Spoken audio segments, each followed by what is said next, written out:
Hello everybody and welcome back to the channel. In today's video, I'm going to talk about a lesser known use for the Die Wonder weapon, the interesting parts of the Cold War Season 1 broadcast, and some Season 1 Battle Pass details. Before we jump into the sweet, salty, and somewhat bleachy content, be sure to leave a like on this video, share it with your mom, and get subscribed. The Die is probably one of my favorite Wonder weapons. Its unique zombie-destroying shooting and reloading mechanics and interesting upgrade path are my reasoning for it being one of my all-time favorites. Reddit user xnormity showcased a nice feature of the Die Wonder weapon that many people, including myself, were not aware of. As we all know, the most annoying part of the elite zombie type in D Machina, the Megaton, is its almost laser-like precision in which it can throw its heavy radioactive balls at you. These beautiful, round, pulsating balls can deliver some hot radioactive bursts of damage to you if you're not careful. With the girthy and powerful Die, you can wrap your soft, gentle but large hand around your rainbow RGB mouse, or more likely your vibrating controller, caress the alternate fire mode, and suck up the elite's balls.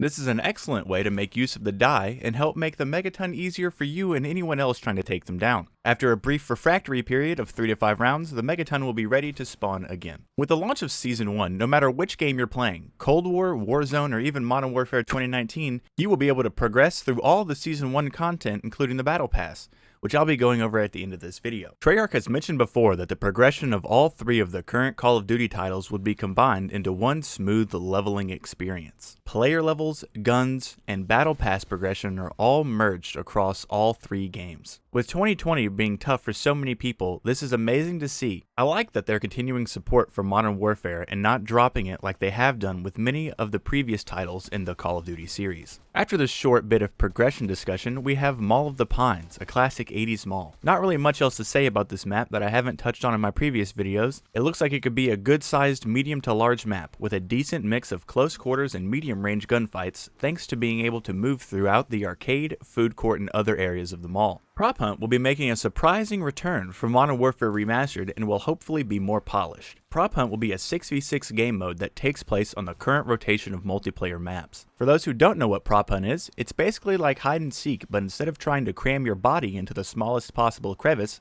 the hiders, or props, get turned into various map assets. The prop team will spawn as a random prop and will be allowed an amount of time to try and blend into their surroundings as best they can. Props will also have a chance to change their initial random prop a few times at the beginning of each round before being hunted down and shot by the seeker team. I've been a real huge fan of Prop Hunt over the past couple of years that it's been out. I started watching it back when C-Nanners and like Gassy Mexican were doing it during Gary's mod and all that, and I really loved it. I even enjoyed it in Modern Warfare Remastered, although it was a bit unpolished and kind of lackluster in Modern Warfare Remastered. I would love for Treyarch to take Prop Hunt, add their own bit of flair to it, and make it just as enjoyable as I hope that it can be. During this broadcast, we also got a better look at the 4 new 2v2 gunfight maps. The confirmed map names are Uban, ICBM, KGB, and Game Show. Initially, these maps are going to be gunfight only, but Treyarch said that they have more planned for these maps. Could they possibly expand them into a larger, more in-depth 6v6 maps, or plop them into Warzone for easy content? First off, we have Uban, which is located under the Berlin Wall in an underground network of subway tunnels. Uban could be an interesting 2v2 map. The dark atmosphere and ability to quickly lose your aggressor by moving through the train cars and passageways hopefully leads to a fun experience. ICBM is confirmed as being a really small, compact map.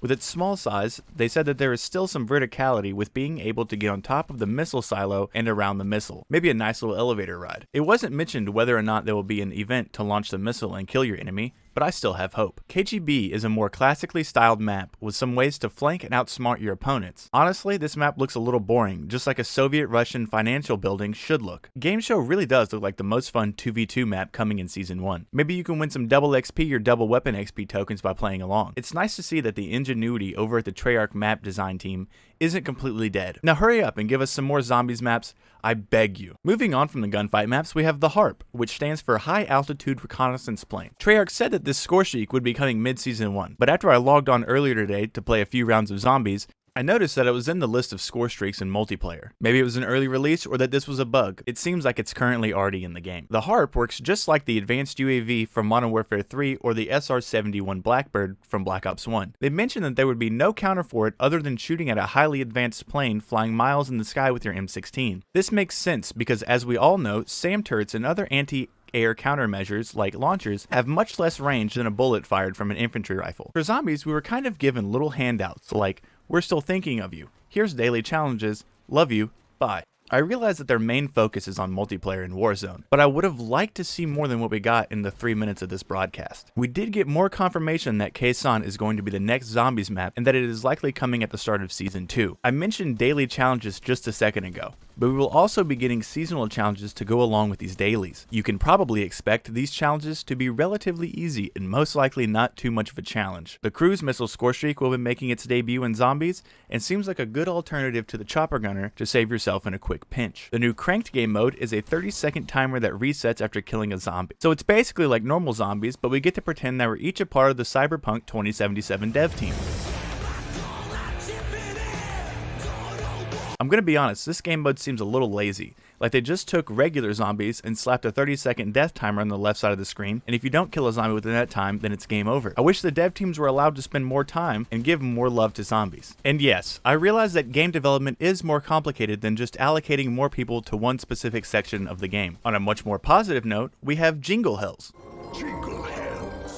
Jingle Hills is a retheming of Die Maschine. At the start of each game, we see that a Megaton and his band of undead reindeer have stolen the mystery box. Now, instead of hitting the mystery box repeatedly, we get to throw snowballs at zombies. The zombies frozen by the snowballs will drop presents with gifts inside. The gifts inside of each present range from anything like coal to perks to even wonder weapons. After the 3 minutes of zombies talk, the broadcast ends with some showcasing and discussion of the holiday-themed Nuketown. We all know what Nuketown is because this is the 11th time they've remodeled it. On to the Season 1 Battle Pass trailer. There was a brief mention of the Battle Pass early on in the Cold War Season 1 broadcast, and that's because later in the day, Treyarch released a short trailer for the Cold War Season 1 Battle Pass. Off the bat, they revealed Stitch, alongside Zayna and Bulldozer, are going to be the 3 new operators coming December 16th. With the 3 operators, we also have 2 new weapons. The Groza, a high-powered, fast-handling assault rifle, and the MAC-10, a compact 9mm bullet hose. Both of these are also going to be available for use in zombies for anybody wondering. What I'm about to mention next, everyone knew would be making a return, and that's more weapon blueprints. If you thought these weren't coming back to Cold War, then you probably just weren't paying that much attention to the current Activision Blizzard scheme to make all of the future content DLCs free and instead sell you more microtransactions, and that's perfectly fine, I don't blame you. I'm a huge fan of gun customization, and welcome our new monetization method, Overlord. Alright everyone, thank you for watching, and that's all I have for this video. If you liked the video, leave a like, and if you didn't like the video, leave a comment down below telling me how physically small I am. I'll catch you all in the next one. Love you.